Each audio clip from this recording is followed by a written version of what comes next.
Bonjour à toutes et à tous. Dobrego dnia. Dzień dobry, dobry den, dober dan. Jona Potkivanok, bună ziua, grüß Gott, guten Tag. Saluton, quel plaisir de vous retrouver comme chaque semaine. Bonjour Flore, bonjour Antoine, bonjour Anna. Bonjour Nolan qui est à la réalisation. On pense beaucoup à notre Eric National. Bonjour c'est Jérôme. Une émission très spéciale. Oui, exactement. Bonjour Jérôme, bonjour à tous et à toutes. Bonjour Fleur, bonjour Antoine, bonne joie. Non, même pas. C'est voilà l'habitude. Bonjour Nolan, pardon. Et aujourd'hui pour cette 54e émission de Bienvenue à l'Est, on vous parlera entrepreneuriat. C'est vendredi soir. Et oui. Et pour en parler, écoute, on a beaucoup d'invités. En effet, tout d'abord, nous avons le plaisir de recevoir Tatiana et Denis Poznakov, dirigeants de la société Lisa Terica. Bonjour à tous, bienvenue sur Armada. Et puis bonjour Tatiana et Denis. Bonjour on a aussi le plaisir de les recevoir aujourd'hui, Anna Djurovic et Jérémy Henry de la Fédération des jeunes Serbes d'Europe. Nous parlerons de leur business club. Bonjour à tous les deux, bienvenue sur Armada. En attendant, on parlera cinéma avec Flore, automobile avec Margot et Antoine, qui arbore un joli t-shirt, n'est-ce pas, du 24 heures de Mans, mais aussi musique, expo, journaux et les météos. Et la météo. Oui, et puis on aura aussi une troisième invitée. Troisième invitée qui s'appelle Charlotte Pérez qui est responsable du pôle social juriste à la CFACI, la Chambre franco-allemande du commerce et de l'industrie, une société qui aide les entreprises entre la France et l'Allemagne, voire la Croatie ou encore la Pologne. Tout à fait. Et on salue notre photographe Ilia et notre vidéaste Sophie. Et vous pouvez apprécier leur travail sur nos réseaux sociaux. Et aujourd'hui, peut-être un jour particulier pour vous. On vous souhaite un bon anniversaire si c'est le vôtre, comme pour nos stars du jour, avec notamment la chanteuse romaine Ottilia, son nouveau titre Sahara, un duo avec le rappeur Melo D, est vraiment à suivre sur toutes les plateformes de téléchargement légal. Voilà, Ottilia Bruma, qu'on peut voir en photo pour ceux qui nous suivent sur les réseaux YouTube ou encore Facebook, Twitch et toutes les autres chaînes partenaires. Bon anniversaire à la chanteuse pop allemande Sarah Connor avec son nouvel album Frageistin en tête des ventes depuis une quinzaine de jours. Elle est actuellement en tournée dans toute l'Allemagne en attendant une tournée des stades en 2026. Bon anniversaire à l'actrice lettonne Elena Waska. On se souvient tous en 2023 de son personnage de Sœur Astra dans Mates Piens, Soviet Milk pour les anglophones. Bon anniversaire à la chanteuse polonaise Kasia Kowalska. Elle est actuellement en tournée dans toute la Pologne et pour tout l'été 2025 jusqu'au 31 août. Bon anniversaire au peintre ukrainien Misha Sidorenko, qu'on a eu l'honneur de recevoir sur ce plateau, membre de la Fondation Taylor. Il expose dans le monde entier. Et puis bon anniversaire à l'acteur autrichien Alexander Pschill. On se souvient tous de l'avoir vu en France dans le rôle du commissaire principal Mark Hoffman dans la série Rex Chien Flic. Oh oui, on se souvient bien. Bon anniversaire à l'acteur tchèque Jiří Vioralek. L'an dernier, il était à l'affiche du film Zahradníkův rok, l'année du jardinier de Jiří Havelka. Et puis pensez au réalisateur autrichien Eduard von Borsody. Il avait débuté avec Michael Curtis, Karl Wilhelm, Erne Meitner, Gustav Uziski et Max Nosek. Pensez enfin au poète allemand Heinrich Hoffmann, auteur jeunesse. On lui doit la création du personnage de Pierre Libourifé. Je te laisse lire l'allemand, que tu lis très bien. Der Schrumpfwelpeter. Bon, ça c'est le sang dans les veines. Hein, bon. Merci beaucoup Anna. Aujourd'hui dans Bienvenue à l'Est, on est en duplex du Mans. On va parler automobile et ambiance de folie. On retrouve tout de suite Margot Guillou en direct du Mans. Bonjour Margot. Est-ce que tu m'entends Margot? Elle est branchée. On va demander à Nolan. Margot? D'accord. On va la recevoir d'ici quelques instants, il n'y a vraiment pas de souci. Oui, en effet, on est au Mans parce qu'il y a les 24 heures du Mans, Antoine. Et oui. Et oui. Là aujourd'hui, c'est pas la course, mais c'est la parade là, qui s'est terminée à 19h. Pour choisir le français, appuyez sur terminé à 19h, je crois, mais Oui, oui, c'est ça. Et d'ailleurs, Charlotte Pérez était sur le podium d'honneur pour accueillir les pilotes avant de nous rejoindre tout à l'heure à 19h30. C'est ça qui est fort. Et donc, pronostic pour tout à l'heure ou pas? Enfin, pour demain? Pour demain, pour les 24 heures? Ah bah je pense, là, de ce que j'ai vu là sur les réseaux, tout ça, l'hyperpole de Cadillac, je pense que Ferrari va être bien placé, je pense même gagner. Après Porsche aussi, ils ont l'air déterminés, et quand on est déterminé au Mans, on peut tout faire, on peut gagner. Mais Cadillac, je pense que là, ils vont jouer un rôle important, là, je pense. Contrairement aux autres fois où ils étaient un peu... voilà. Demande à Nolan, ça va? Ouais, non, bah à ce moment-là, je vais le faire à l'ancienne. Bah oui, c'est comment dirais-je, c'est la vie, c'est comme ça. Hein. C'est le direct. C'est le direct. C'est la loi du direct.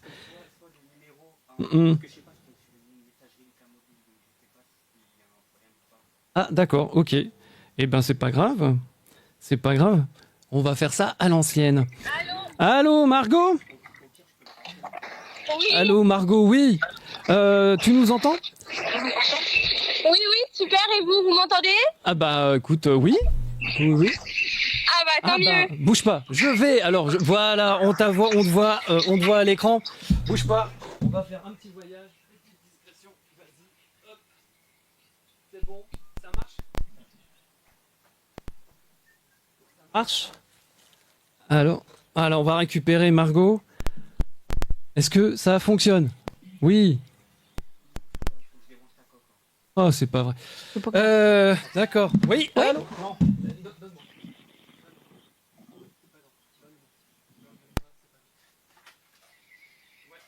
Comment ça se passe au Mans? Bah écoute, c'est super. Là, on se retrouve sur la place des Jacobins, au Mans. Il y a une grande parade avec plein de voitures, d'anciens modèles, etc. De la musique, des danseuses, c'est magnifique. Très bien. Et cette parade, alors, raconte-nous. Comment? Cette parade, raconte-nous. Ah là, il y a vraiment plein de voitures. On arrive à la fin, donc elles sont toutes en train de partir. Mais il y a des pilotes, c'est magnifique. Il fait super beau, il fait super chaud.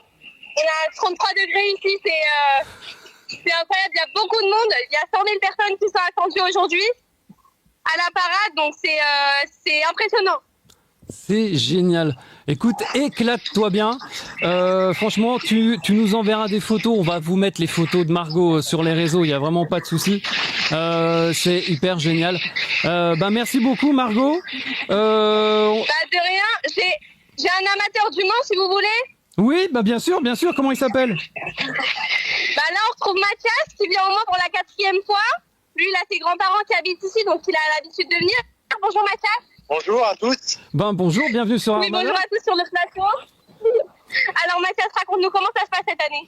Cette année, ça va être bien. On n'a pas la pluie comme l'année dernière. Il y a beaucoup de monde, beaucoup de constructeurs. Le championnat est très partagé, donc ça devrait être une bonne course. D'accord. Merci beaucoup Mathias. C'est génial. Écoute, merci pour ces mots. Franchement, amusez-vous bien. Bonne course parce que 24 heures, faut les tenir.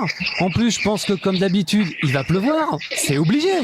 Au Mans. Oui, il va peut-être pleuvoir demain soir, mais c'est vraiment pas sûr. Hein. Là, vu le temps qu'il fait, je pense pas. Ah ouais, le Mans s'en pleut plus quand même. on verra. Écoute, tu nous raconteras tout ça sur notre page et puis avec des photos et puis avec les images. Je te remercie beaucoup Margot. C'était Merci à vous. Voilà, c'était Margot Guillou en direct du Mans dans la Sarthe. Sa boîte à 2 heures de Paris. Franchement, allez-y, c'est une vraie fête pendant tous les ans, c'est génial. Merci beaucoup Margot. Au revoir. Merci à vous. Alors, voilà, c'est la loi du... Hop. Voilà, on était en direct du Mans avec Margot. Et puis, comment dirais-je? Ah oui, il y a ce qu'on appelle... alors, nos invités, en fait, Ça marche du tonnerre de Zeus. Il y avait un spectacle, on vous en avait parlé lors de sa création, le Bal des Ombres. Le Bal des Ombres, cette histoire qui vous fait pénétrer dans l'atmosphère envoûtante du château de Saint-Jean de Beauregard au temps du siècle des Lumières. Vêtus de leurs plus beaux vêtements, les invités vous entraînent alors au cœur de cette période fastueuse où chaque pas est le théâtre d'une nouvelle intrigue. Dans les dédales des couloirs et des pièces du château, des scènes envoûtantes se dévoilent, vous offrant une liberté totale, je dis bien totale, de déplacement pour suivre de très près les événements. Dans les pas de la belle Christina, de la talentueuse peintre Madame Elisabeth Vigée-Lebrun, Maria ou encore le comte Grégoire de Nerville.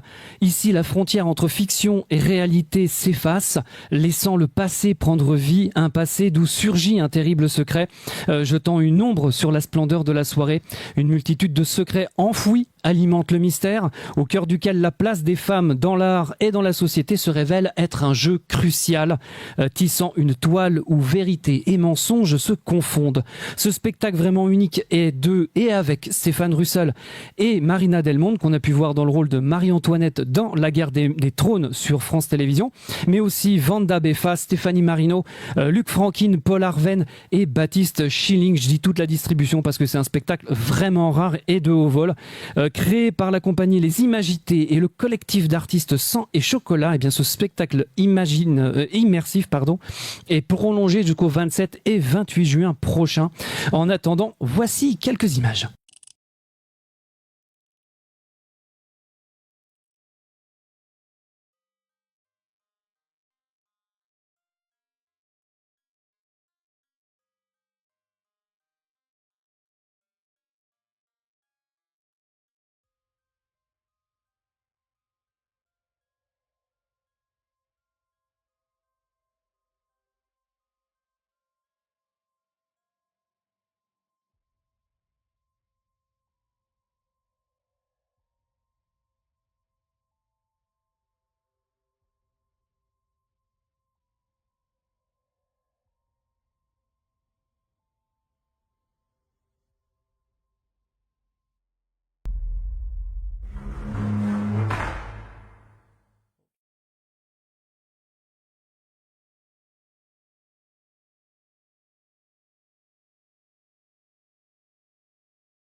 On passe tout de suite au cinéma. Alors tout d'abord, une actualité, le secteur du cinéma européen appelle à davantage de soutien pour Europe Creative Media. L'initiative a été impulsée ces 12 et 13 mai dernier lors du Conseil Éducation, Jeunesse, Culture et Sport. Mais quel est le but concrètement de l'organisation européenne Média ?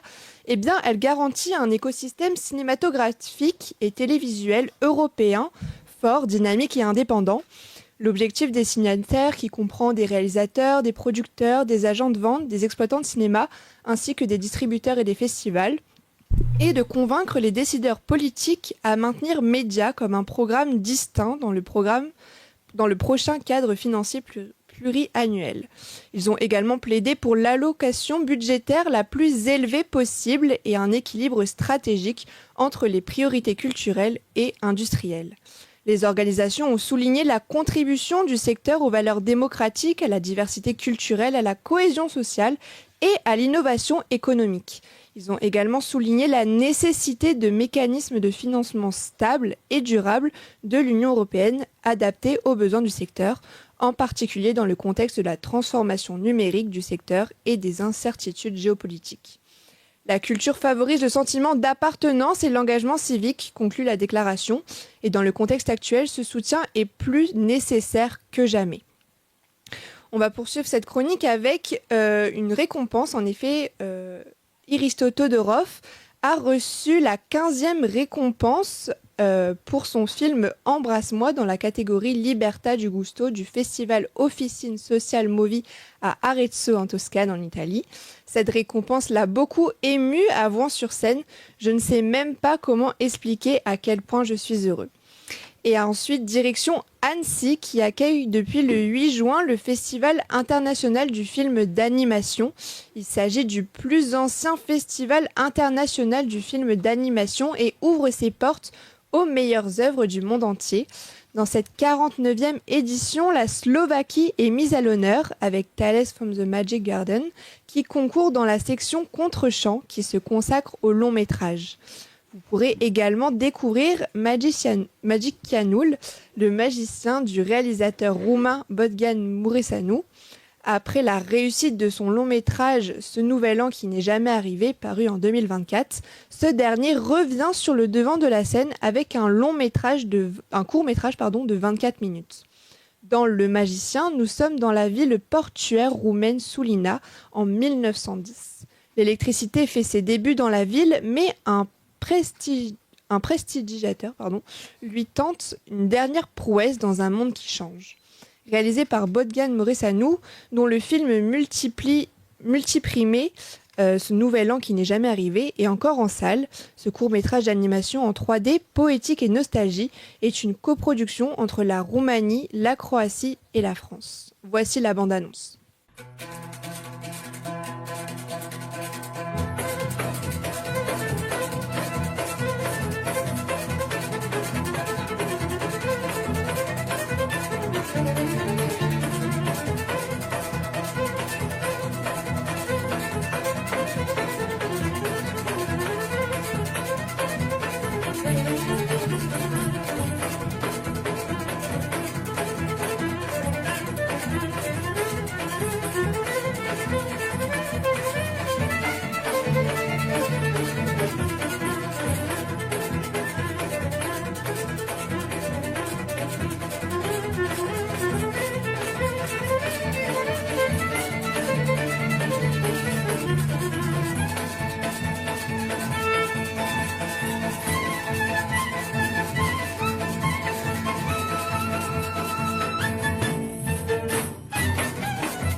Eh oui, Magicianul, c'est ça. C'est ça, je prononce bien. Hein.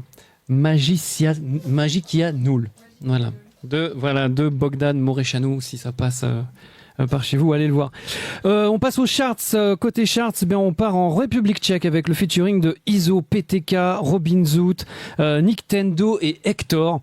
Ces rappeurs, avec leur titre KSN, sont en tête sur Spotify, Apple Music et YouTube avec près de 600 000 vues en 7 jours. KSN, Krasa, Strida, Naderu, autrement dit la beauté et l'essence de la beauté. C'est un clip qui se déroule dans un garage, en tout cas entouré de voitures. On y voit une BMW, une Mercedes classe A, une Golf GTI, une Chevrolet Corvette C4 jaune des années 90. Les paroles, ce n'est pas de la haute poésie, mais ça ne manque pas de piquant, ni de voiture, ni d'humour d'ailleurs, tout au long de la chanson, à l'image de cet interlude entre Wojciech et Izomandias. Salut Wojta, comment vas-tu? Salut, je vais faire des crêpes. Salut, j'ai une question pour toi. Bon, que veut dire KSN? La beauté suit la beauté. Nouvelle vie, nouvelle femme, nouvelle voiture, nouvelle cravache. Bref, un bon rap qui finit dans la bonne humeur. À découvrir. En Serbie, c'est toujours Yala Brat et Buba Corelli qui tiennent la dragée haute. Dans tous les classements, on notera quand même l'entrée d'hier de deux nouveaux titres de deux Vito avec Amsterdam et Ego. Le single de Yala Brat et Buba Corelli qui supplante les autres, c'est Tech 9, Tets Deviat, issu de son nouvel album Rosé Zouze, qui est aussi en tête sur Spotify en Autriche. Déjà plus de 4,2 millions de vues en 7 jours. Comme à leur habitude, le clip se dessine dans les bas-fonds, lunettes noires et gogo danseuse. Le texte, il est intéressant puisqu'il oppose l'Occident et l'Orient avec des termes qui parlent. Yala Brat et Buba Corelli n'ont pas leur langue dans leur poche, voire à la limite de la diplomatie, je dirais. Par exemple, Onakoda ye made in China, Malakoda mix benzina et vina ye. En gros, la Chine, c'est un petit mélange d'essence et de vin.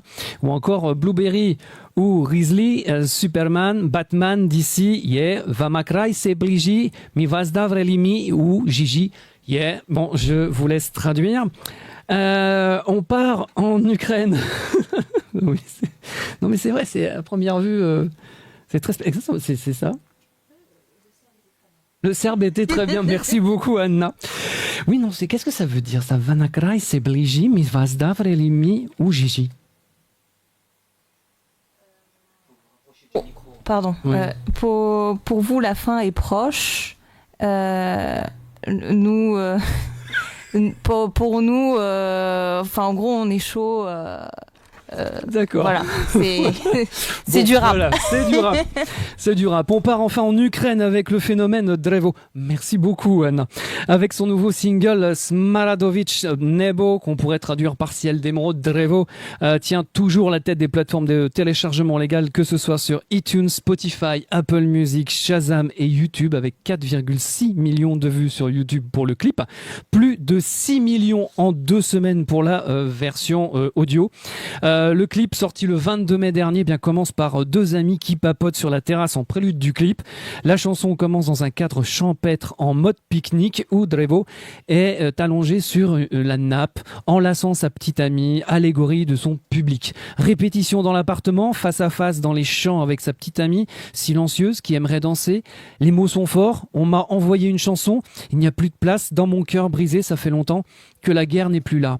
Une déambulation que Drevo dans les champs et rock dans l'appartement. Le choix s'impose. La petite amie l'attend au milieu des champs. Drevo arrive, il veut l'embrasser. Il veut retourner sur scène. Il le chante. Oublions où nous sommes, réveillons tous les problèmes. Il est temps pour moi de monter sur scène pour dire ces mots. Dans cette chanson entre rock et vie d'artiste, il veut à nouveau partager avec son public et l'avenir lui donnera raison puisqu'il sera en tournée dans le nord-ouest de l'Ukraine à partir du 21 juin à Lviv jusqu'au 6 juillet à Khmelnytsky en passant par Vinnytsia le 28 juin ou encore Kiev le 29 juin. On passe à l'agenda. Et l'agenda, on commence avec le centre tchèque qui propose de fêter la journée olympique internationale par une course amicale à Paris le 18 juin. Vous pourrez donc enfiler un t-shirt aux couleurs des anneaux olympiques et partager la joie du mouvement dans une ambiance tchèque. Donc génial. Une médaille de participation attend chaque coureur à l'arrivée. Pour les inscriptions, contactez le centre tchèque à Paris à l'adresse paris@tchekcentres.cz, donc CZECHCENTRES.cz, paris@CZECHCENTRES.cz. Et puis un autre événement le lendemain, le 19 juin, ça c'est l'affiche donc de la journée olympique internationale. Un autre événement le lendemain, c'est le 19 juin à 20h, toujours chez nos amis tchèques, où vous pourrez venir écouter la chanteuse Dagmar Saskova et la pianiste Jana Leclerc-Petrashova lors du concert à la salle Janáček, balade musicale en République tchèque. Ça c'est une traversée musicale de la Bohème et de la Moravie pour piano et mezzo-soprano. Le centre tchèque, c'est bien sûr au 18 rue Bonaparte dans le 6e. Et la salle Janáček est magnifique. Tout à fait. Et jusqu'au 3 septembre, au Goethe-Institut de Paris, l'exposition de Hermann Waske, Why Are You Creative? allie réflexion intime et perspective globale sur la créativité. Les visiteurs et les visiteuses sont invités à aborder eux-mêmes la question « Pourquoi je suis créative ?» Waske ne se contente pas de montrer comment naît la créativité, comment elle enrichit notre monde. Il révèle aussi ses contradictions, car il n'est pas rare que tout ce qui veut étouffer et empêcher l'esprit inventif, la censure, l'autocensure, des compromis, déclenche au contraire de grandes idées. Alors, en ces temps de crise multiples, pouvons-nous tout de même nous fier à notre créativité et rester confiants malgré la montée des préoccupations essentielles sur notre planète. À travers des films d'art vidéo que Waske a réalisés avec des acteurs et actrices et des artistes comme Blixia Bargeld, Lilith Strandberg, Michael Madsen, David Bowie, Denis Hopper, Harvey Keitler, Oliviero Toscani et John Cleese, l'exposition nous amène pour un voyage de découverte des différentes facettes de la créativité artistique, scientifique, philosophique et politique. Oui, et puis si vous êtes en Allemagne, il y a un rendez-vous à ne pas manquer. Si vous voulez faire la fête de la musique à Berlin, du 20 au 22 juin, il y aura le Berlin Brass Festival 2025, un festival de cuivre avec une dizaine d'orchestres, dont un français, les Saint-Pères, mais aussi le Frauenblaserchor Berlin, l'orchestre féminin de Berlin, avec le soir du 21 juin, la grande fanfare avec près de 200 musiciens réunis. L'événement se déroulera sur 3 lieux, le Kulturbrauerei Biergarten des Soda Clubs, le Kulturmarkthalle et le Johannes Stift Spandau. Un événement qui sent bien la fête d'ailleurs. Enfin, une exposition qu'il faut absolument aller voir, et ça c'est à Paris, Flore. Et oui, ce mercredi 12 juin, nous nous sommes rendus à l'ambassade de Lituanie pour la nouvelle exposition De près de loin de l'artiste Edita Rakauskaitė. Voici notre partage. Depuis début juin se tient la toute nouvelle exposition d'Edita Rakauskaitė, De près de loin, au sein de l'ambassade. Vous savez, les titres sont très importants pour moi. C'est aussi un petit peu la poésie, un petit peu la clé pour ouvrir un tableau. Le titre de cette exposition, De près de loin, comme je vois le monde, comme je vois la vie, c'est un petit peu philosophique, mais en même temps, c'est aussi le style, la façon comme je travaille, parce que quand je trouve un motif, après, quand je trouve un motif dans l'ambiance, après, je le transforme. Parfois, je le grandis, parfois, je le fais plus petit. Je choisis un détail et c'est aussi une façon de mon travail. Moi, je dis que je suis une artiste réaliste parce que même si mes peintures sont presque abstraites, mais pour moi, voir le motif dans l'ambiance est très important. Je vis à La Rochelle, dans une ville très très belle, avec l'océan à côté. Et ça, c'est la lumière, la nature. Parfois, c'est l'architecture qui m'inspire. C'est toujours la vie. Chaque de mes tableaux a son vraie histoire. Avant, quand je vivais en Lituanie, mes peintures, il était plus gris, plus marron comme ça. Mais quand je suis venue en France, avec toute cette ambiance, avec la lumière, avec le soleil, avec beaucoup de chaleur qui vient de la nature et même des personnes, mes peintures devenir plus colorées, plus fortes en couleur. Et ça j'aime beaucoup. Ça, c'est vraiment un changement. J'ai changé la vie et mes peintures, elles sont changées aussi. Allez voir, c'est de près, de loin. Donc à l'ambassade de Lituanie, et qu'il faut donc écrire d'abord à l'ambassade de Lituanie, puisque des fois ils peuvent recevoir des ministres et compagnie. Voilà. Merci Flore. Aujourd'hui, on fait les fêtes. Tout à fait, et aujourd'hui on vous amène aux 4 coins de l'Europe. Oui, le 14 juin, l'Estonie observe le jour du souvenir, tandis qu'en Lettonie, c'est la journée de commémoration des victimes du génocide communiste en mémoire d'une nuit tragique, celle du 13 au 14 juin 1941. Cette nuit-là, sous l'occupation soviétique, des milliers de personnes, hommes, femmes et enfants, furent arrêtés sans avertissement, déportés dans des wagons à bestiaux et envoyés vers les camps de travail en Sibérie. Beaucoup n'en sont jamais revenus. Chaque année, des cérémonies ont lieu, des bougies sont allumées, les noms sont lus à haute voix, les noms des victimes, pour ne pas oublier, pour transmettre, pour résister à l'oubli. En Lettonie, le 17 juin marque aussi une date sombre, celle de l'occupation soviétique survenue en 1940. Ce jour-là, dans le contexte du pacte germano-soviétique et de la Seconde Guerre mondiale, l'armée rouge entre en Lettonie. En quelques semaines, la Lettonie cesse d'exister en tant qu'État indépendant. Elle sera officiellement annexée par l'Union soviétique dès le mois d'août suivant. Pour les Lettons, cette date symbolise le début d'une longue période de répression politique, de déportation, d'effacement de leur souveraineté nationale. Aujourd'hui, le 17 juin, est commémoré comme le jour de l'occupation soviétique, un moment de mémoire aussi, de recueillement pour une nation qui a dû se battre pour retrouver son indépendance aussi en 1991.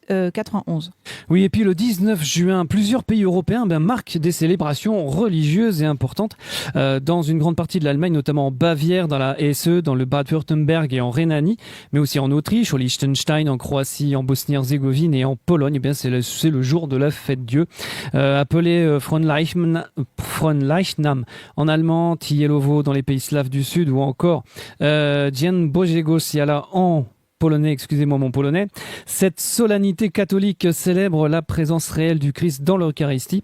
Instituée au XIIIe siècle, elle donne lieu à de grandes processions dans les rues, décorées de fleurs et de tentures, où fidèles prêtres et enfants de chœur avance derrière l'hostie consacrée portée dans un ostensoir. Une tradition vivante qui associe ferveur religieuse, identité culturelle et patrimoine local.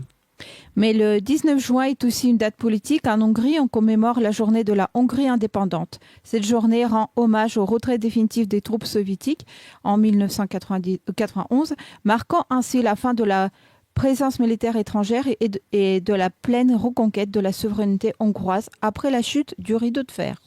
Place au débat. Alors aujourd'hui, on va aborder dans Bienvenue à l'Est l'entrepreneuriat international. Pour mieux en parler, nous recevons donc Denis et Tatiana Pozniakov. Vous dirigez donc la société Lisaterica et vous travaillez sur 2 pays, la France et la Russie. Anna Djurovic et Jérémy Henry, vous êtes respectivement vice-présidente et trésorier de la Fédération des jeunes Serbes d'Europe, la FJSE, dans laquelle vous préparez le futur Business Club dont on va parler dans un instant. Et puis, en duplex du Mans, Charlotte Pérez, vous êtes responsable du pôle social et juriste spécialisé dans le droit social et le droit du travail au sein de la Chambre franco-allemande du commerce et de l'industrie, l'AHK. Bonjour. Bonsoir. Bonsoir Charlotte. Puis merci encore d'avoir accepté notre invitation. Avec plaisir. On va d'abord présenter vos entreprises et vos structures. En premier lieu, Denis et Tatiana Pozniakov, qu'est-ce que Lisaterica en quelques mots? C'est une vaste question. Ouais. Donc, c'est notre entreprise qui nous crée en 2021. Ça se passe vraiment un peu par hasard parce que j'ai toute ma vie, j'ai fait tout ce qui est apprendre bien-être. Et Denis, il apprend tout ce qui est biologiste, comment elle marche. Pour moi, c'est intéressant comment marche, par exemple, la méditation, comment nous fonctionnons pour être bien-être. Et Denis, c'est comme chimiste. Nous rencontrés dans la 2018 dans la Inde montagne et voilà, elle est amoureuse. Oui. Et voilà, ça se passe très intéressante histoire et c'est intéressant, c'est pour ça elle s'appelle Lisaterica parce qu'elle a Lisat, c'est probiotique, et Lisaterica, c'est tout ce qui est philosophie. Donc notre compagnie, elle s'appelle Beaumondi, c'est aussi très important d'organisation de tout ce qui est espoir, la l'âme et corps. Oui. Comme toutes les personnes, elles peuvent être maximum être heureux.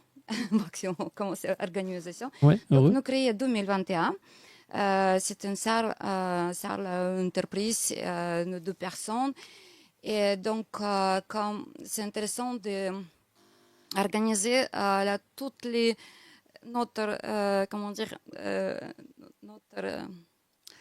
je cherche les mots.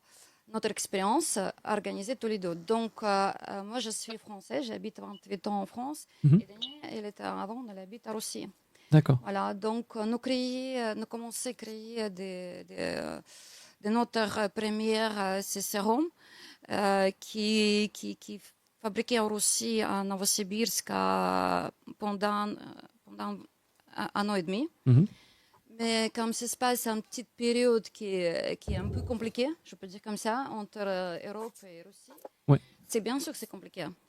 C'est compliqué, bien sûr, à partir en France, tout ce qui est papier administratif, tout ce qui est livraison. Oui. Et là, on va en parler dans un instant. Et puis, donc, alors, pour celles et ceux qui ne connaîtraient pas encore la Fédération des jeunes Serbes d'Europe, Anna Djurovic, en quelques mots, qu'est-ce que la FJSE, la Fédération des jeunes Serbes en Europe, d'Europe? La FJSE est là du coup pour rassembler la diaspora serbe, mais aussi les gens qui sont intéressés par rapport à la culture serbe, autour de faits qui inviteraient à rassembler du coup la Serbie, les pays européens et la France, culturellement, diplomatiquement ou économiquement parlant, d'où l'initiative du Business Club. D'accord. Et puis, ça va bientôt voir le jour, et ça, on va en parler, c'est une super idée. Charlotte Pérez, au fait, que fait de façon générale la Chambre franco-allemande de commerce et de l'industrie? C'est tout un réseau, qu'est-ce qu'elle apporte aux sociétés? Oui, bonsoir, merci. Alors, la Chambre franco-allemande de commerce et d'industrie a un triple rôle. Un premier rôle qui est de représenter l'Allemagne en France et la France en Allemagne.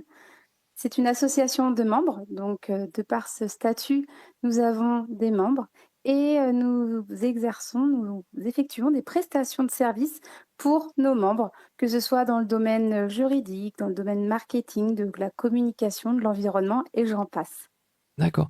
Et donc, c'est un facilitateur dans les projets franco-allemands.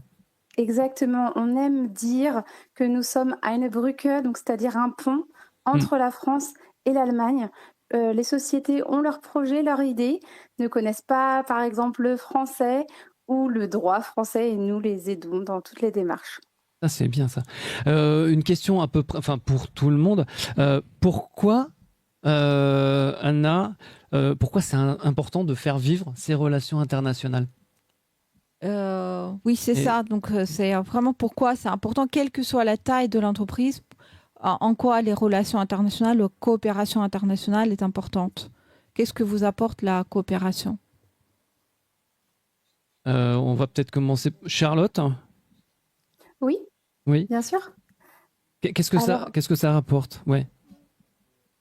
Ça apporte en fait que cette frontière qui est entre guillemets physique entre nos deux pays par le Rhin n'existe presque plus grâce à nos compétences, grâce à l'apprentissage de la langue ou alors de la culture, parce que quelquefois le fait de parler la langue de son voisin ne suffit pas.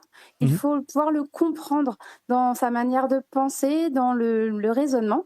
Et évidemment, c'est très bénéfique pour toutes les sociétés et pour nous-mêmes également. Ah oui. Et alors, ça se refaire aussi en Serbie, par exemple, parce que justement, ce croisement, et on sait tout à l'heure, on va avoir, il y a quand même 1700 sociétés allemandes en Serbie. Ça apporte, c'est un vrai plus, une coopération internationale, en fait. Oui, tout à fait. L'Allemagne est le premier partenaire commercial avec la Serbie. Je pense, Jérémy, tu peux en rajouter si tu veux. Il y a 1700 boîtes allemandes en Serbie et contre seulement 120 françaises. Ouais. Donc, c'est l'initiative aussi qu'on a d'essayer de pousser de ce côté-là la France à davantage échanger avec la Serbie. Certes, les liens culturels et diplomatiques sont forts, mais pour une pérennité d'échange, je pense, et pour s'apporter mutuellement gagnant-gagnant, c'est important aussi de collaborer ensemble d'un point de vue aussi business. Ouais. Et Tatiana et Denis, le côté coopération internationale, France-Russie, surtout par les temps qui courent, comment ça se passe? Это международное сотрудничество. C'est la coopération internationale. Дает нам гибкость и мощную научную базу. Nous apporte de la souplesse et une base scientifique très puissante. Франция обеспечивает контроль за безопасностью наших продуктов, сертификацией и эстетикой продукта. La France est responsable du contrôle de la qualité, de la sécurité de la production, de l'esthétique et de la certification. Oui. А Россия доступ к уникальным штаммам бактерий, технологиям культивирования. Et la Russie nous procure l'accès au matériel, c'est-à-dire aux bactéries et à la technologie de production. И благодаря такому сотрудничеству мы предлагаем продукты, которые сочетают как бы французские традиции и стандарты, и технологии, и российские последние разработки в области биофармацевтики. Et ainsi, nous pouvons proposer des produits qui combinent la qualité et les traditions françaises, et les recherches aussi, ainsi que tous les progrès, toutes les nouvelles recherches en Russie dans l'industrie pharmaceutique. C'est un vrai partage, en fait. C'est ça. C'est vraiment, qu'on soit d'ailleurs entre la France et l'Allemagne, entre la France, la Serbie, la France, la Russie, ou même l'Allemagne et même la Serbie, enfin, quel que soit avec les... C'est un vrai partage, en fait. Charlotte, comme on dit, Charlotte Pérez, en fait, la Chambre franco-allemande de commerce et de l'industrie, je le disais tout à l'heure, il y a un surnom, une Brücke, le pont. Et c'est un vrai pont entre l'Allemagne et la France. Quel genre de problèmes peuvent rencontrer les sociétés allemandes quand elles travaillent en France ?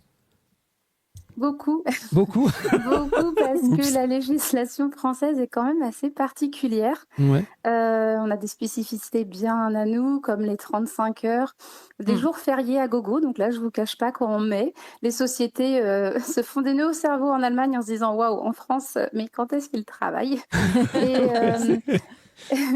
Et aussi une lourdeur administrative. Pour pouvoir s'inscrire en tant que société ou embaucher un salarié, il y a vraiment des démarches qui sont obligatoires en France et ça peut effrayer des sociétés. Donc, on est là pour ça, pour les aider. D'accord. Et je pense que c'est un peu les mêmes difficultés pour travailler pour vous en France, avec les lourdeurs bureaucratiques. Vers la Russie. Oui. Non, mais par exemple, pour moi, c'est notre produit, c'est comme presque médicament, c'est comme nous faire la pénicilline, c'est très bien et c'est dommage comme administratif, il ne peut pas comprendre, il dit ouais, c'est votre problème, vous débrouillez tout seul. Donc bien sûr c'est compliqué, c'est quelque chose qui est super bien d'abord pour les France, super bien pour tout le monde et à la fin, bien sûr, nous trouvons c'est partout bien sûr même un petit blocage. Donc, c'est compliqué, c'est dommage, parce que bien sûr, c'est bien pour tout le monde. Et plus, nous faisons la tradition, par exemple, Mechnikov, il travaille déjà, c'est déjà 100 ans, il travaille ici à l'Institut Pasteur. Voilà, il est déjà, notre tradition, elle existe. C'est très bien, mais quand même... Oui, vous travaillez avec l'Institut Curie. Maintenant, c'est Curie, mais je dis, c'est déjà aussi une grande expérience comme travail aussi en France. Ça, c'est très bien collaboration. Et, j'adore de France, j'adore tout le monde. Excusez-moi. Et Denis, peut-être dire quelque chose aussi. Трудности основные, я считаю, технические. Это в отличие регулирующих стандартов качества европейских и российского рынка. Les difficultés relèvent surtout des aspects techniques. C'est les différences dans les certifications et dans le contrôle de qualité en Russie et en Europe. Где критерии жестче? Жестче, конечно, в Европейском Союзе. Вот по техническим регламентам и дольше. Les réglementations techniques sont plus dures en France et surtout très très longues, beaucoup plus longues. Très très longues. On peut pas trouver où même pour là c'est un critère. C'est ça qui est aussi en même temps compliqué. Je cherche et il n'y a pas de personne qui m'a aidé et donné. C'est de faire beaucoup des efforts pendant un certain période, pendant un an qui ne peut pas débrouiller même ça. Oui, ou trouver, c'est-à-dire trouver l'endroit qui peut certifier vos produits sur certains critères, c'est ça? Oui, qui donnait qu'est-ce qu'il faut faire même pour apporter, qu'est-ce qu'il faut le critère. Ouais. Et alors, il y a donc et entre la France et la Serbie, le droit du travail, c'est pas le même non plus. Je pense que c'est comme avec la chambre franco-allemande, il y a vraiment des vraiment différences.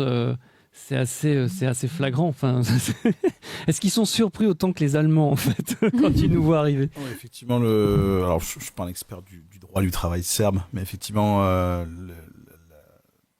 y a pas débat, il y a pas distinguo entre le cadre légal du travail serbe et celui de la France qui est effectivement très lourd administrativement et aussi en termes de cotisation sociale, de poids de l'imposition voilà, on n'a pas débat, on connaît le contexte français. Là où effectivement en Serbie, j'ai plus globalement tous les chiffres en tête, mais pour vous donner une idée, si vous souhaitez investir et travailler en Serbie localement, vous allez gagner 30 à 35% par rapport à la moyenne européenne. Donc c'est, on va dire, the place to be si vous souhaitez investir et développer de l'activité localement, après à destination de l'import, de l'export. Donc voilà, c'est vrai que le chiffre parle de lui-même. Le salaire moyen en Serbie est entre 750 et 850 euros. Il est en hausse avec un pouvoir d'achat qui augmente, mais et aussi une croissance derrière qui suit. C'est-à-dire que oui, il y a un rattrapage économique. Néanmoins, c'est une réelle croissance liée à la productivité, liée à l'investissement. Et même pendant le Covid, je crois qu'ils étaient à 2,5 de PIB, là où l'année dernière, je crois qu'ils étaient à 3,8. Donc voilà, je vais pas ennuyer tout le monde avec une série de chiffres à la chaîne, mais simplement pour expliquer qu'effectivement, le coût du travail est relativement bas. Il s'adapte totalement au marché local et on a aussi une main-d'œuvre extrêmement qualifiée dans le terme, surtout dans le génie civil et aussi dans l'ingénierie, dans l'informatique, là où Belgrade, la Serbie met effectivement le paquet. Ouais. Et il y a un truc, c'est que au début octobre, il y aura le Business Club qui est sur donc le point de voir le jour. Ça sera donc des conférences, c'est ça? Quel est le but? Donc le but du Business Club? Vous l'avez cité un petit peu tout à l'heure, c'est un contexte assez général que quand on vient dans un pays, quand on souhaite effectivement s'implanter, voilà, c'est sûr que si on avait une boîte à outils parfaite avec où est-ce que je peux trouver mes questions administratives, mes questions d'aide, de subvention, de financement, d'optimisation, et le Business Club de la FJSE va s'évertuer en tout cas à répondre à ces questions et surtout à intéresser le patronat français qui a une totale méconnaissance de la Serbie au cœur des Balkans, un vrai pont entre l'Orient et l'Occident, pour reprendre le pont, l'image du pont tout à l'heure. Bénéficier de ces marchés et déjà faire découvrir ça aux patrons français, communiquer là-dessus, ça va déjà être notre point effectivement en octobre avec cette conférence générale qui va se tenir dans le 16e arrondissement de Paris. Alors on a encore quelques pistes du lieu précis, mais on aura bientôt la confirmation. Donc ça va être cette conférence générale qui va, j'espère en tout cas, intéresser au maximum principalement les ETI, PME, TPE. Voilà, on vise pas les sociétés du CAC 40, elles sont déjà en Serbie. Voilà, ce qu'on cherche, c'est intéresser vraiment l'ensemble du patronat français. Et après, comme vous le disiez, je sais plus exactement, mais en tout cas, développer sur des conférences à thème partout en France pour intéresser le patronat sur des secteurs d'activité très spécifiques tels que l'informatique, la construction, l'agroalimentaire. Ouais, c'est ça, et l'écologie. Et Charlotte, je vois par exemple, il y a 1700 entreprises allemandes en Serbie, 120 françaises. Quel est le rapport entre les entreprises allemandes en France et les entreprises françaises en Allemagne? Est-ce que c'est à peu près équivalent ou c'est assez différent? Alors, il y en a beaucoup plus, hein. Alors, j'ai pas les chiffres exacts en tête, mais l'un et l'autre, nous sommes dans le top 3 du partenaire mondial. Donc, si on regarde par exemple les chiffres des investisseurs en Allemagne, les Français sont dans le top 3 et pour l'Allemagne également. Donc, c'est un lien très très fort. Nous, en tout cas, à la Chambre franco-allemande de commerce et d'industrie, nous avons environ 1000 membres. Donc, c'est une grande fierté puisque nous aidons environ un millier de sociétés, que ce soit dans divers domaines. Voilà, ça peut être en matière de droit, donc le juridique, avec la gestion de la paye, le détachement de salariés, ou encore par rapport à toute la réglementation sur le point vert, l'environnement, etc. Mais la proportion, pour revenir sur votre question, la proportion est vraiment très, très forte. Très très forte. On est des frangins, on est des cousins, quoi. Enfin, Ouais, c'est c'est ça. c'est ça. Il y en a pas un qui. Et ben c'est génial. Et par rapport à la Serbie justement, quand on voit des sociétés allemandes s'installer en France, et alors un paquet, enfin il y a beaucoup de sociétés allemandes qui s'installent aussi en Serbie. Est-ce que il n'y a pas, comment dire, est-ce que ce noyau en fait franco-allemand enfin, je sais pas, à des ouvertures vers la Serbie ou vers un autre pays, enfin, du moins pense du moins à essayer de s'installer ailleurs ou pas. Enfin, je sais pas. Est-ce que enfin, les entreprises allemandes en fait bougent beaucoup plus que les entreprises françaises ou Alors nous, par rapport à la Chambre franco-allemande, donc nous sommes franco-allemands, Mhm. comme son nom le dit, mais nous sommes également présents dans plus de 90 pays dans le monde. Donc, et donc ça, comment dire, il y a énormément de pays qui ont des chambres allemandes, donc ça peut être indo-germano-indienne, ou voilà, vraiment, si vous regardez une carte mondiale, je pourrais vous l'envoyer, on pourra la publier. Ouais. Il y a vraiment, nous sommes présents vraiment partout. Dans 90 Et je pense pays. aussi qu'il y a une forte coopération entre l'Allemagne et la Russie. En tout cas, jusqu'aux dernières années, c'était extrêmement important. Oui, tout à fait, tout à fait. Mais en fait, en général, moi, ce que j'ai vu, parce que j'ai vécu en Allemagne aussi, en fait, ils sont toujours proactifs. Enfin, en Allemagne, c'est vrai que ça bouge beaucoup. Enfin, je sais pas, moi, c'est l'impression que ça me donne. Mais c'est ça, quoi. Moi, j'aime bien. Enfin,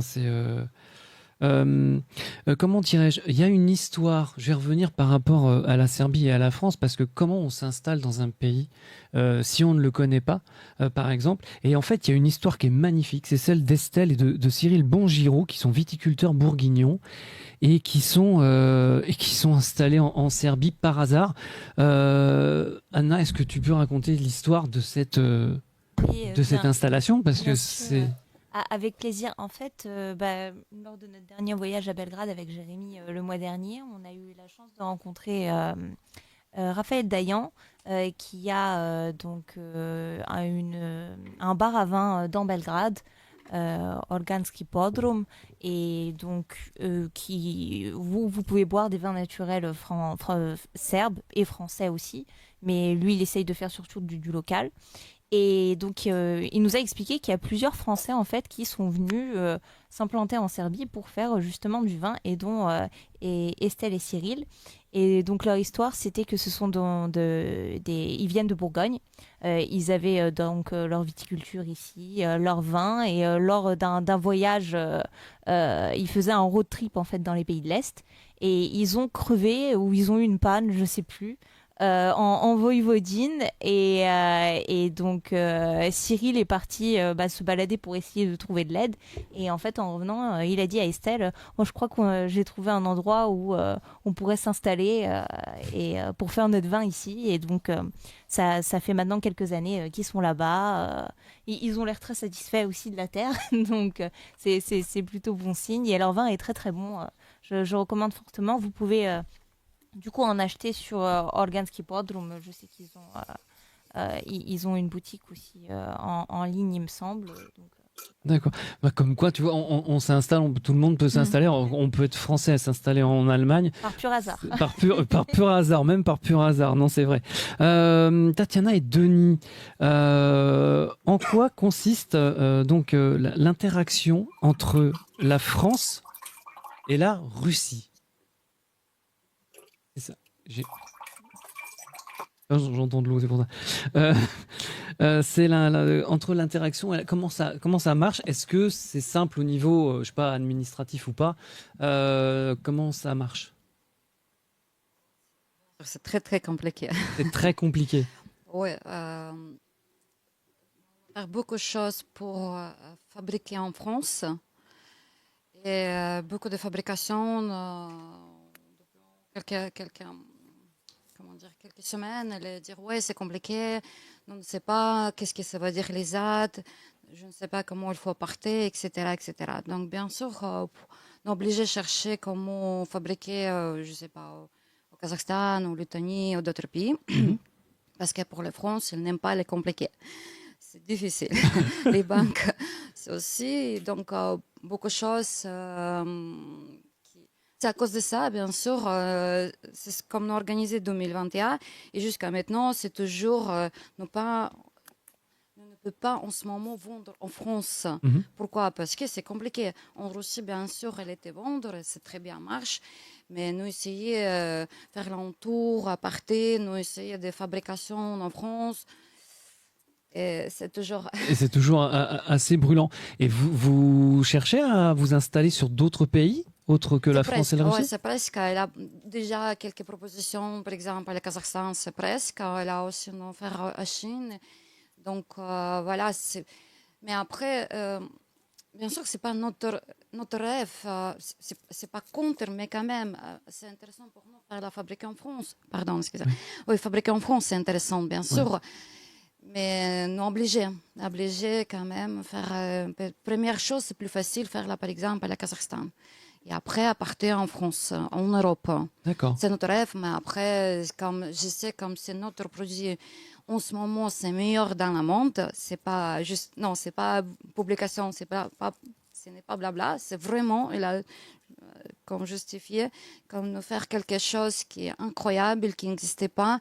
Donc, c'est intéressant de faire quelque chose qui aussi, tout le monde le sait, comme c'est fabriqué en France. Donc, peut-être la première partie, nous faire au Kazakhstan, mais après, quand même, en France. C'est ça notre Donc rêve. peut-être, il faut trouver les personnes, au bon entendeur peut-être, effectivement quelqu'un qui peut aider à installer la production en France. Ouais. Donc trouver un institut, un laboratoire, voilà, les facilités peut-être. Si c'est possible, c'est super. On va essayer de trouver une solution en deuxième partie. Merci à tous les 5. On va faire une petite pause journalistique. Dans la seconde partie de ce débat spécial entreprise, nous verrons comment faire pour aller plus loin dans les relations internationales entre entreprises, quel que soit le pays. Comment on peut rejoindre la chambre franco-allemande du commerce et de l'industrie, comment on peut rejoindre le business club, comment on peut faire connaître les produits de l'ISITK. Pour l'instant, on fait un petit mot sur nos partenaires. Haima et Cocoa d'ailleurs. On va commencer par Haima et Cocoa si vous rêvez de vacances inoubliables. Dans un endroit paradisiaque au milieu des montagnes, vous détendre dans un spa, une piscine, un jacuzzi, buvant du champagne dans une ambiance de fête, tout en vous plongeant dans les traditions et les trésors cachés de cette magnifique région de Roumanie qu'est le parc de Maramureș. Il vous reste plus qu'à les contacter. Haima-aicocoa.ro. Elle parle français, elles vous attendent à bras ouverts. Place aux images, place aux vacances.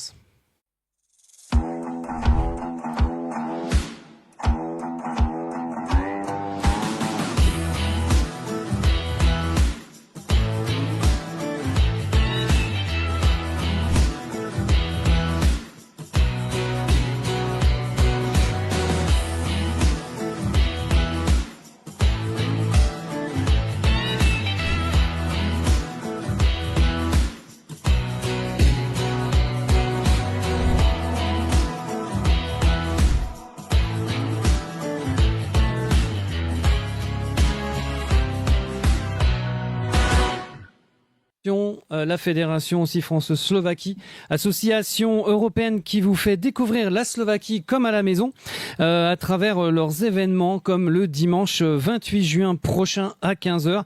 Là, on va voir l'affiche devant le 61 avenue de la Grande Armée à Paris pour une balade conférence consacrée à la découverte de l'œuvre du sculpteur de verre slovaque Jan Zoričák, une balade qui s'achèvera au café Contre. Allez, informations et réservations sur france-slovaquie.com.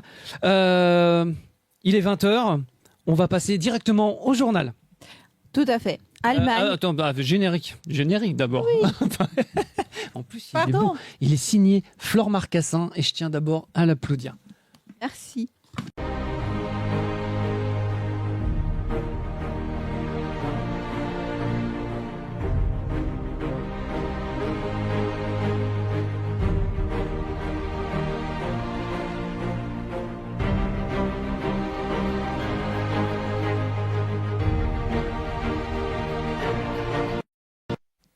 Allemagne, une bataille judiciaire sur l'interdiction d'un magazine d'extrémisme. Le magazine Compact est connu pour avoir publié certaines des figures les plus notoires de la frange d'extrême droite d'Allemagne.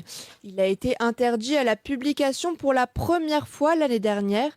Le motif était qu'il s'agissait d'un porte-parole clé de la scène extrémiste de droite, sapant la démocratie et incitant prétendument à la haine des juifs, des immigrants et d'autres minorités. Il est connu pour avoir colporté des théories du complot de camps d'extrême droite et invité des extrémistes de haut niveau, comme le néo-nazi autrichien Martin Sellner, à défendre le concept de rémigration, un terme pour expulser les minorités ethniques. Le magazine est cependant resté en circulation au fur et à mesure que l'affaire se déroulait, avec une diffusion d'environ 40 000 exemplaires et des centaines de milliers de vues sur YouTube.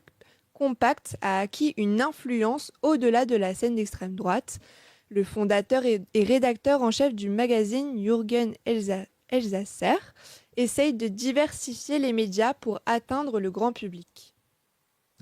La constitution du pays d'après-guerre adoptée par l'Allemagne de l'Ouest en 1949 confie au gouvernement le pouvoir d'interdire le déni de l'Holocauste, d'interdire les partis extrémistes et de punir ceux qui s'agitent contre les minorités, contre les droits fondamentaux à la liberté d'expression. Mais il n'y a pas de disposition explicite permettant au gouvernement d'interdire les publications alors que la liberté de la presse est inscrite dans la Constitution. Dans le cas de Compact, le ministère de l'Intérieur a officiellement interdit l'organisation qui publie le magazine au lieu d'interdire la publication elle-même. Une astuce similaire a été utilisée en 2017 lorsque le gouvernement a fermé la plateforme d'extrême gauche Linkscursen Indie Media. La Roumanie adopte l'utilisation de Nutri-Score. Et oui, institué en France depuis 2017, le Nutri-Score n'avait pas séduit les Roumains. La Roumanie faisait auparavant partie de plusieurs pays, dont l'Italie, la République tchèque, Chypre, la Grèce, la Hongrie et la Lettonie, qui s'opposaient au programme arguant qu'il pénalisait certains aliments traditionnels et négligeait les recommandations nutritionnelles nationales. Bravo à la Roumanie pour l'approbation officielle du label, a publié jeudi l'Organisation européenne des consommateurs sur Blue Sky. Tout en critiquant l'absence d'un système obligatoire à l'échelle de l'Union européenne, BUC a salué les efforts des États membres pour améliorer l'information nutritionnelle de leurs propres consommateurs. Europe Santé, Bruxelles envisage une grande hausse des taxes sur les cigarettes. La Commission européenne envisage d'augmenter les taxes sur le tabac avec entre autres une hausse de 139% pour les cigarettes, selon un document de travail interne consulté par nos confrères d'Euractiv. L'exécutif européen travaille à une réforme de la très controversée directive sur la taxation des produits du tabac, après que 15 États membres menés par la France et les Pays-Bas ont appelé à de nouvelles mesures contre la vente de cigarettes. L'unanimité des États membres sera nécessaire pour l'adopter. De nombreuses capitales souhaitent également lutter contre l'essor des produits du tabac alternatif tels que les cigarettes électroniques, les produits du tabac chauffé et les sachets de nicotine, SNUS. Le snus. Le snus. Ces produits alternatifs sont actuellement réglementés de manière différente selon les États membres, car il n'existe pas de taxe d'assises uniforme à l'échelle de l'UE. Selon l'une des propositions évoquées, la taxe sur les cigarettes passerait de 80 € à 215 € pour 1000 unités. Le tabac à rouler verrait sa fiscalité grimper de 60 € à 215 € par kilo, soit une hausse de près de 258%. Cela signifie que les cigarettes et le tabac à rouler seraient traités de la même manière, même si dans la pratique, le coût du tabac à rouler serait plus élevé étant donné que les consommateurs doivent acheter séparément le papier à rouler et les filtres. En ce qui concerne les cigares et les cigarillos, l'augmentation est de 1090%, passant de 12 € pour 1000 unités à 143 € pour 1000 unités au kilogramme. Pour le tabac à pipe, à eau, chicha, est principalement importé. La taxe proposée est inférieure à celle des cigarettes avec 107 € par kilogramme. Dans le même temps, l'Italie, la Grèce et la Roumanie ont demandé à la Commission de ne pas mettre les produits de substitution tels que le tabac chauffé dans le même panier que les cigarettes traditionnelles. On passe tout de suite au sport.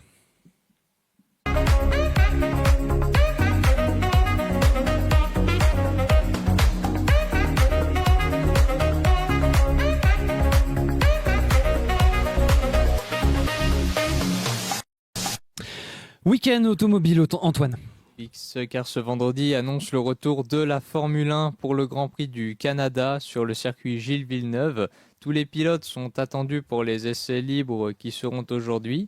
Les essais libres 1 qui étaient à 19h10 et les essais libres 2 à 22h40. Grâce au Grand Prix de Barcelone et l'avance de McLaren qui envisage de dominer ce Grand Prix du Canada en gardant une distance de points avec les autres marques, et Oscar Piastri qui commence à prendre le large, aussi niveau points au championnat, pilote avec 10 points d'avance sur Lando Norris. Maintenant, la question qui se pose, c'est si l'écurie McLaren et les pilotes maintiendront leur avance ou se fera rattraper par les autres écuries et pilotes qui peuvent encore revenir au niveau des points comme Max Verstappen chez Red Bull ou George Russell chez Mercedes. La course se déroulera ce dimanche 15 juin à 20h. L'entraîneur de l'équipe polonaise de football annonce sa démission.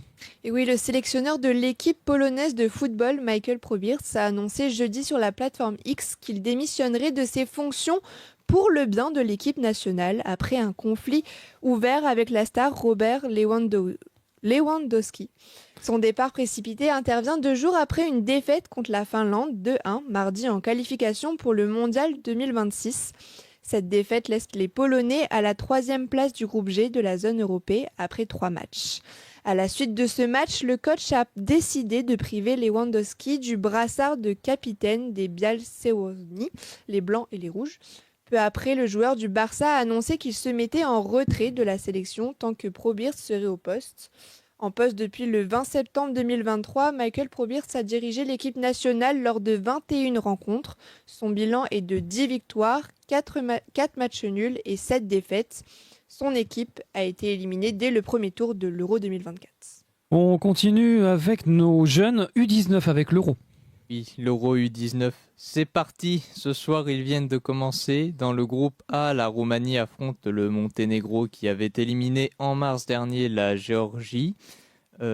Lundi soir à 17h, le Monténégro affrontera le Danemark et à 20h, la Roumanie affrontera l'Espagne.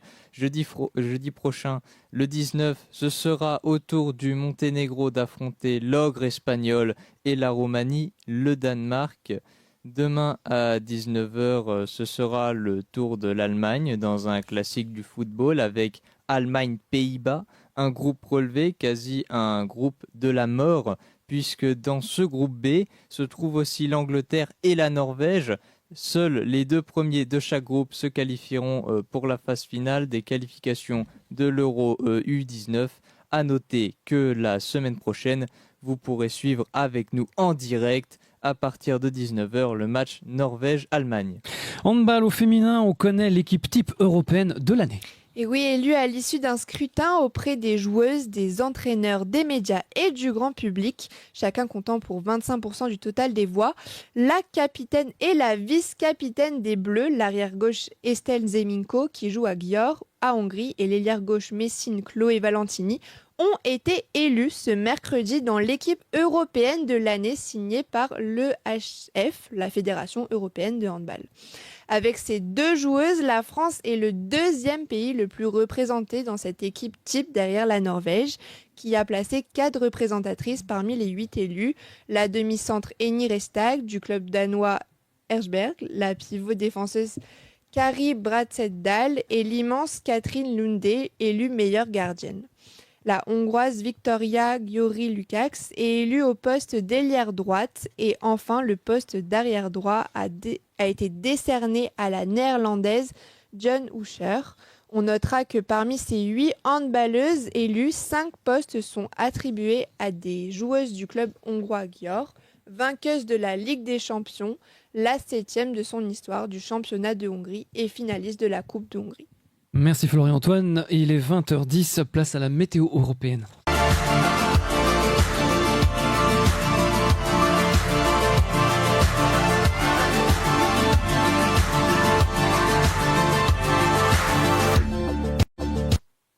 Si vous partez ce week-end en Europe centrale et orientale, bien ça s'annonce plutôt ensoleillé et chaud, un week-end pour les passionnés de bronzette.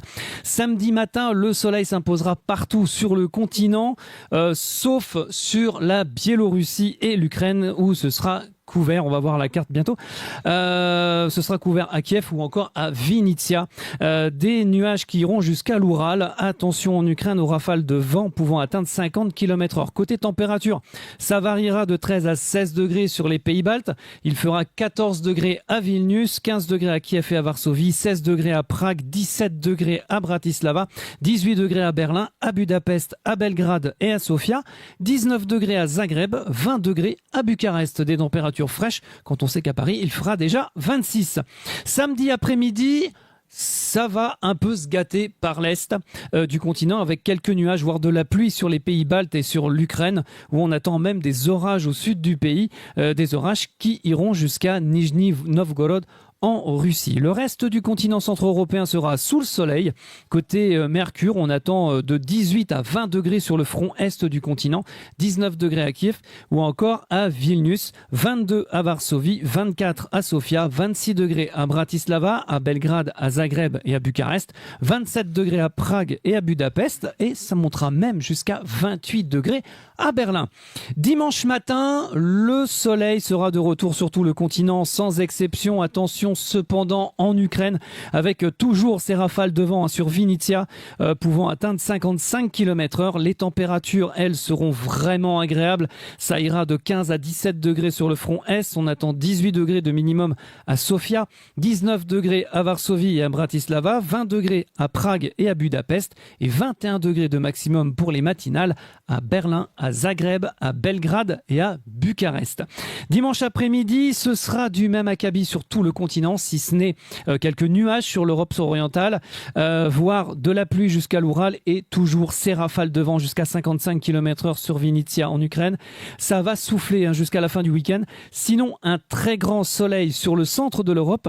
Au niveau température, il fera très bon à l'est, de 19 degrés à Riga jusqu'à 22 à Kiev, 21 degrés à Vilnius. Au centre du continent, il fera chaud.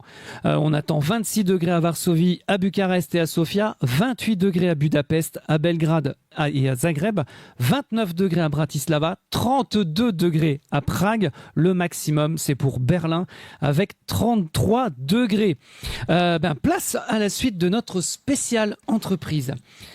On va retrouver donc Charlotte Pérez Nolan. Oui, elle est là. Je suis là. Elle est là.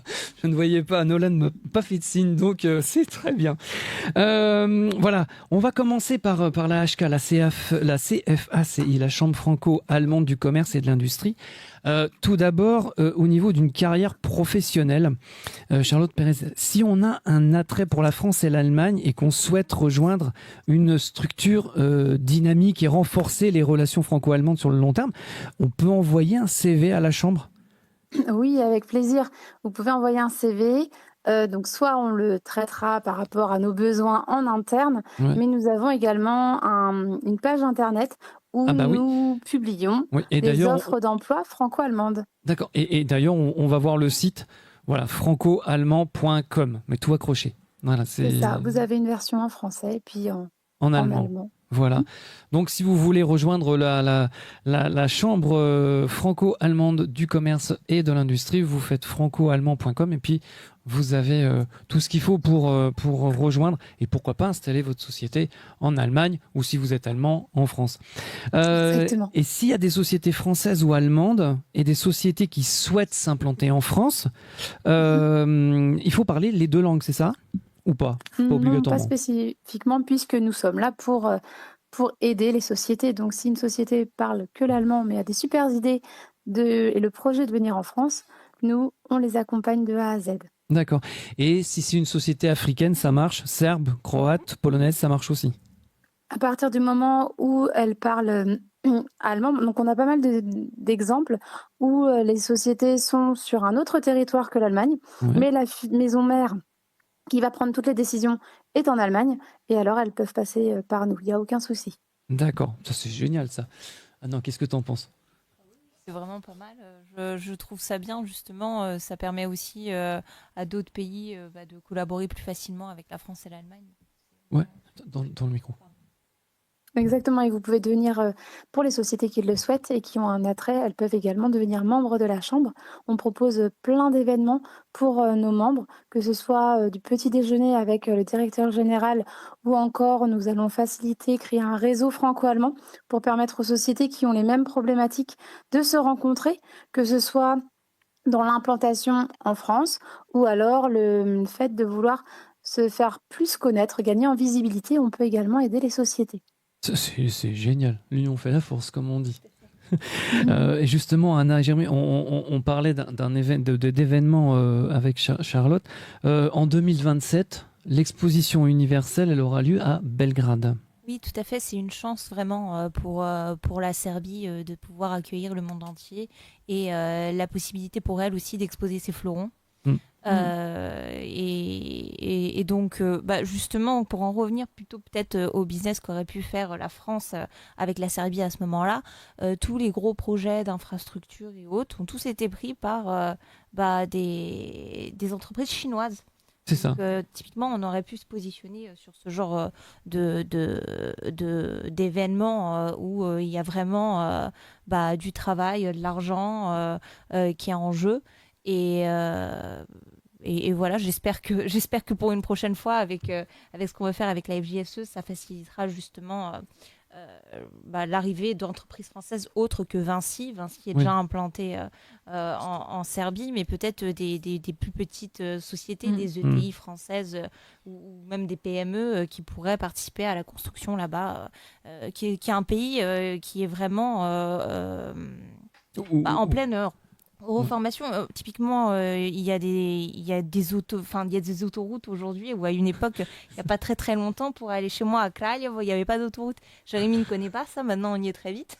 Mais voilà, donc il y a énormément de travail aussi côté ferroviaire, et donc il y a plusieurs marchés à prendre. D'accord. Et moi, ce que je remarque, c'est qu'il faut dire que quand on arrive en Serbie, en fait, on voit que c'est un pays qui attire le monde de l'entreprise. Quand on arrive à l'aéroport, il est construit par Vinci. Après, ensuite, on prend l'autoroute qui est construite par une entreprise chinoise. Après, on arrive à la première station-service, et là, on peut faire le plein et puis on peut manger. Et alors, le summum, c'est quand même sur cette station-service, c'est Gazprom et McDo. Donc la Russie et les États-Unis sur le même plan. Effectivement, la Serbie a comme on le disait tout à l'heure, d'être un vrai pont entre l'Orient et l'Occident. Et c'est vrai qu'en termes de business et d'activité, visuellement, c'est frappant de voir ô combien il y a un développement qui se fait à l'échelle vraiment mondiale de soutenir le pays et développer sa croissance. Juste pour rebondir effectivement sur ces intentions d'investir là-bas et de donner la possibilité justement à des plus petites entreprises aussi de prendre part à ce développement économique. Selon un sondage justement de Business France, vous avez près de 70% des implantations qui sont réussies grâce à des acteurs locaux. Les acteurs locaux, c'est quoi? C'est le PKS, donc c'est la Chambre économique de Serbie. Mais pour la France et pour les patrons français, ça va être surtout la BPI, Business France et le FJSE Business Club, bien sûr, qui d'ailleurs est en contact. Et on élabore justement avec eux cette conférence qu'on va mener. Et donc on aura accès à justement de nouvelles boîtes à outils de la BPI, justement pour aider les entrepreneurs français à savoir comment s'implanter là-bas, comment pouvoir avoir accès justement à des financements, des facilitations dans ce cadre. D'accord. Alors, et cette question, parce que c'est vrai qu'il y a énormément de pays qui s'installent en Serbie, en tout cas des sociétés. Je disais 1700 entreprises allemandes, ce qui est énorme. Comment vivent les Serbes avec cette attraction de sociétés étrangères en Serbie ? En Serbie, ils ont vraiment vu, je dirais, pas au-delà de leur pouvoir d'achat, mais leur façon de vivre aussi qui s'est améliorée dans les 20 dernières années. Là. Vraiment, je dirais, c'est les 10 dernières qui sont vraiment assez frappantes. Et à chaque fois qu'on va en Serbie, eh ben, ça change. Là, typiquement, on était en mai, il y a énormément de restaurants asiatiques qui ont ouvert, alors qu'à une époque, il n'y en avait pas du tout. Juste, enfin, vraiment, ça croît. Les Serbes, je pense, sont assez heureux car il y a du travail. Certains reviennent même. Le gouvernement essaye aussi de mettre en place des subventions si vous souhaitez revenir même en tant que diaspora, des facilitations, des subventions aussi pour se réimplanter là-bas. Et donc ça aide. Mais c'est vrai qu'après, sinon, il y a certaines thématiques qui sont un peu plus, je dirais, sensibles, comme par exemple avec Rio Tinto et d'autres, où ça touche l'écologie et la destruction un peu d'une certaine partie du territoire, voilà, qui doit être, je dirais, plus normée. Plus normée. Attends, alors, ouais. Comment dirais-je, il y a Belgrade aussi, Belgrade de l'eau. Belgrade sur l'eau. Belgrade sur l'eau. Alors là, bon, c'est sans faire de polémique, c'est les Émirats Arabes Unis qui ont construit Belgrade sur l'eau. Et au niveau écologique, en tout cas, c'est voilà, et c'est cette destruction, c'est un peu ça pose problème justement au niveau écologique, Belgrade sur l'eau. Belgrade sur l'eau est sorti de terre vraiment en un temps record. Donc forcément, quand vous avez des immeubles et une infrastructure, enfin vraiment, c'était la Save à cet endroit-là. Il y avait rien, il y avait pas de bâtiments et autres, donc voilà, il y avait vraiment pas grand-chose. La Save, c'est un superbe fleuve en plus. Ça a été fait un peu rapidement, je pense, et le concept vraiment écologique derrière de traitement des eaux n'a peut-être pas été fait du meilleur point de vue. Et donc c'est vrai qu'il y a eu des manifestations à Belgrade de certaines personnes par rapport à l'écologie. Et donc c'est pour ça aussi que en tant que Français qui sommes touchés aussi par cette partie-là, et l'Allemagne également, il y a vraiment une opportunité de marché sur la transition écologique et le tri des déchets et autres en Serbie. C'est un vrai sujet. Voilà. C'est un vrai sujet de débat.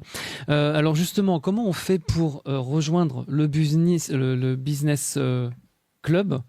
En fait, il y a une adresse et on va la mettre à l'écran pour ceux qui nous suivent sur les réseaux. tali.so/r/mezae. Voilà, c'est... Effectivement, alors, sauf erreur de ma part, je crois que c'est le lien d'inscription pour la première conférence, c'est bien ça ? C'est ça, c'est le lien de préinscription. De préinscription, effectivement, de la conférence. On voit encore les modalités d'adhésion auprès du Business Club. Voilà, l'idée, pour résumer une dernière fois, c'est l'idée de pouvoir trouver un réseau d'entrepreneurs qui puisse s'entraider, créer des partenariats, des joint ventures.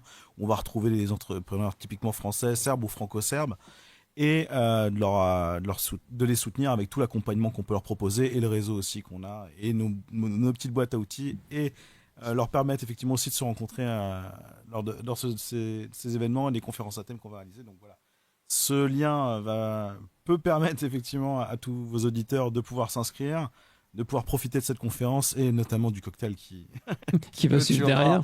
Clôturera bien sûr cet événement. C'est important, le cocktail. Et puis surtout qu'il y aura plusieurs domaines derrière. Enfin, c'est comme disait même Charlotte, comme le disait Charlotte tout à l'heure, il y avait vraiment plusieurs domaines où il faut vraiment tout connaître, quoi. Enfin, c'est important.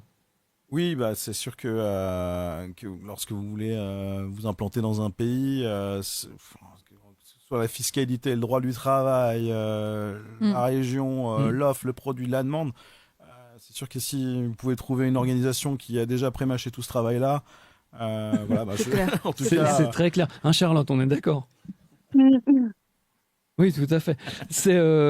Mais comment tiens, je vais poser. C'est peut-être une colle, mais si une entreprise, enfin, on va dire. Une entreprise française veut s'installer en Allemagne, combien de temps ça pourrait prendre en fait ? Est-ce que c'est long ? Parce que ou même l'inverse, est-ce que au niveau du temps ? C'est long. Charlotte. Donc oui, c'est long et il faut être patient. Il faut avoir des dossiers vraiment complets parce qu'il suffit qu'il manque un document. La procédure ne peut pas commencer, entre guillemets. D'accord. Donc, nous, on conseille aux sociétés de s'adresser à nous avec un projet, on va dire, idéalement, quelques mois avant. Mais en pratique, ce n'est pas toujours possible. Donc, dans ces cas-là, on jongle et on fait tout pour que les projets puissent se mettre en place le plus vite possible. Mais c'est vrai que tout ce qui est administration, le délai de traitement administratif, là-dessus, on n'a pas la main. Et il faut tout simplement se plier au délai. C'est ça. Ah non. Et Tatiana et Denis, quel est le plan de développement pour l'année à venir pour l'Esoterica?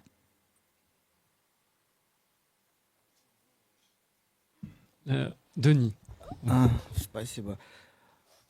Планы на этот год у нас развить линейку, продуктовую линейку, разработать и выпустить на рынок еще несколько продуктов для ухода за кожей. Le projet, c'est de développer la ligne de produits, une nouvelle ligne de produits pour la peau. И, конечно, выйти с этими продуктами высочайшего качества на европейский рынок, чтобы сделаем все возможное, чтобы наши продукты стали доступными в первую очередь французским потребителям. Et faire enfin en sorte que le marché européen nous soit ouvert pour cette ligne de produits et avant tout pour le marché français. Pour qu'on commercialise vraiment en France. Parce que, en fait, les crèmes, les sérums, les soins de peau de l'Esoterica, aujourd'hui, on les trouve où? Enfin, il y a sur Internet, bien entendu, mais dans quel pays c'est plus la Russie que, c'est ce qu'on disait tout à l'heure, c'est plus la Russie que la France. Oui, en ce moment, c'est la Russie, Kazakhstan, Biélorussie. Mais entre mes amis, c'est aussi j'ai apporté et de temps en temps, je peux vendre comme particulier. C'est une chose. Après, nous prenons les précommandes. Précommandes aussi, mais en ce moment, oui. D'accord. Et bientôt. C'est bientôt, je pense, à 2-3 mois maximum. Ouais. Mais quand on entend justement la FJSE puis la CFA-CI, donc la Chambre franco-allemande du commerce et de l'industrie, ça pourrait donner des idées aux entreprises. Ça vous donnerait envie, vous, de vous implanter aussi en Serbie ou en Allemagne ou ailleurs en Europe? Bien sûr, c'est intéressant partout, dans l'Europe, même dans le monde. En ce moment aussi, quelqu'un qui on parlait avec même Argentine, de la Chine, partout. Donc, c'est maximum. Le maximum de pays. Mais après, c'est vrai qu'avec les associations et la Chambre de commerce, il y a des facilités, justement. Voilà, il y a les facilités administratives, les démarches juridiques, etc. C'est ça. Alors, j'ai remarqué une chose, moi, c'est en entendant vos discours, que ce soit Charlotte Pérez de la Chambre franco-allemande du commerce et de l'industrie, que ce soit Anna Djorovic ou encore Jérémy Henry de la Fédération des jeunes serbes d'Europe avec le Business Club. En fait, moi j'ai l'impression que vous pourriez presque travailler ensemble parce qu'en fait, vous faites le même boulot. Qu'est-ce que Charlotte, hein, qu'est-ce qu'on en pense? Le fait, je sais pas, vous pourriez, vous pourriez, je sais pas, vous travailler ensemble, entre justement les Serbes, les Allemands, entre la Chambre franco-allemande et la Fédération des jeunes Serbes, je sais pas. Oui, effectivement, ça serait une belle idée de coopération à l'avenir. Complètement. Nous, on est en contact du coup déjà avec la CCI serbe et française, mais là, ça peut justement être un autre pan. Et j'ai envie de dire, plus on est, et plus on facilite justement aux entrepreneurs la vie et l'accès à de nouveaux marchés, mieux c'est. Bien sûr. Oui. Ouvrons les portes, ouvrons les cœurs, et puis voilà, et puis voilà, et puis il faut se développer, quoi. C'est ça qui est génial. On parlerait des heures avec nos invités. Merci beaucoup Charlotte Pérez, juriste donc en droit social et en droit du travail, responsable du pôle social à la Chambre franco-allemande du commerce et de l'industrie. Je rappelle... C'est normal. C'est un réel plaisir. Je rappelle le site de la Chambre et on va le revoir à l'écran. franco-allemand.com. C'est le suivant. C'est Nolan. Non, voilà, c'est aussi, c'est ça. Mais sinon, il y avait le logo qui allait avec. franco-allemand.com, donc francoa2lemand.com. Vous pouvez penser à envoyer vos CV ou à rejoindre son réseau. Merci beaucoup Tatiana et Denis Pozniakov, dirigeant de la société Lysaterica. Et je rappelle qu'il y a donc votre site Lysaterica, lysaterica.ru, mais on peut aussi vous retrouver sur Instagram, donc Lysaterica. Et puis merci enfin à Anna Djurovic et Jérémy Henry de la Fédération des jeunes serbes d'Europe d'être venus. Je rappelle votre site fjse.fr, c'est un réel plaisir. Pensez à vous préinscrire sur le Business Club. On l'a vu, voilà, on a eu l'adresse tali.ty.so/r/mej.